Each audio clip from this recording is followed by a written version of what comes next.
Does he actually miss you after a breakup? This is one of those questions almost every woman has asked herself at least once. And before we start, I'm not talking about situations where he left and immediately fell in love with someone else, or you did. When people are deep in the excitement of a new relationship, they're usually not sitting around crying over their ex. I'm talking about those breakups where two people simply separate. Maybe there was too much conflict. Maybe the timing was wrong. Maybe one of you made a decision that had been building quietly for months before it finally happened. There's an interesting theory that men and women process breakups differently. They say women suffer first 9 months and heal later, while men enjoy their freedom first, pretty much for 9 months, and feel the loss later. I don't know if that's scientifically perfect, but I can tell you something funny. I've had 3 major breakups in my life, and every single time it took me almost exactly 9 months to fully let go. 9 months, like emotional pregnancy. And every single one of those men eventually came back. Now, before anyone gets excited, let me save you some time. Getting them back proved absolutely nothing. If a relationship reaches the point where someone truly decides to leave, that decision usually wasn't made in 5 minutes. It was building for a long time before it became visible. But here's what fascinated me. When they came back, they all told me stories. Stories about finding my notes in jacket pockets. Yes, I did those silly things. Stories about hearing a song and suddenly thinking of me dancing at the moonlight. Stories about walking into a room and smelling a perfume that reminded them of me.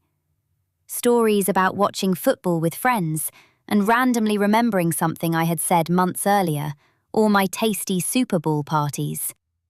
And you know what's interesting? I don't actually care whether every single story was true. Maybe it was. Maybe it wasn't. Maybe their ego needed closure. Maybe they wanted attention. Maybe they wanted back into my bed. That's not the point. The point is that hearing those stories programmed something in my own mind.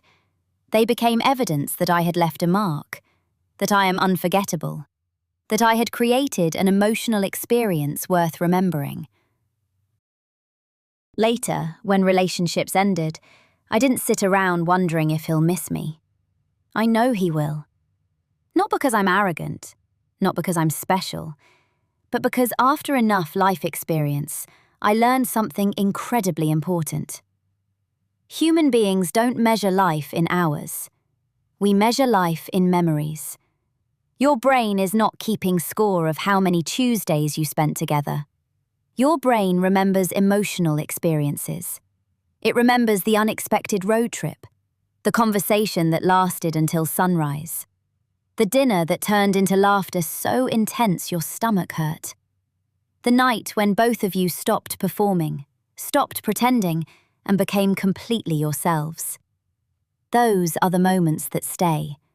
Those are the moments that become memories. And the beautiful thing is that you don't create those memories to make someone miss you later. That's actually the wrong reason. You create them because that's what makes life feel alive while you're living it. The irony is that the women who become unforgettable are usually not trying to become unforgettable. They're simply present. They're not performing, not calculating every text message. They're not constantly asking, how do I make him love me more? They're busy experiencing life. They're laughing, exploring, being spontaneous. They're being themselves. And believe me, a woman who is genuinely herself is far rarer than most people realize. That's what people remember. So even if you're currently in a happy relationship and have no plans of breaking up, create memories anyway. Go watch the sunset, dance in the kitchen, take the stupid picture. Say the thing you're afraid to say. Be present enough to actually experience your own life. Don't be afraid to be yourself, because one day those memories won't only belong to him, they'll belong to you. And that's what makes a life feel rich. That's what makes time feel slower. That's what makes years feel meaningful. And will he miss you if it's over? Goddamn right he will. Not because you played games or followed some dating strategy, but because there is only one version of you. A woman who is beautiful in her own way, intelligent, emotionally present, supportive, playful, wise, capable of listening, capable of inspiring, capable of making someone feel stronger in her presence. People never forget how you made them feel. That's what stays. That's what echoes years later. And honestly, if you truly become that woman, you may spend a lot less time worrying about whether he'll leave or will he miss you. Because most people don't walk away from the place where they feel most alive. This was Always Yours, Katara Lilith. I'll see you next week.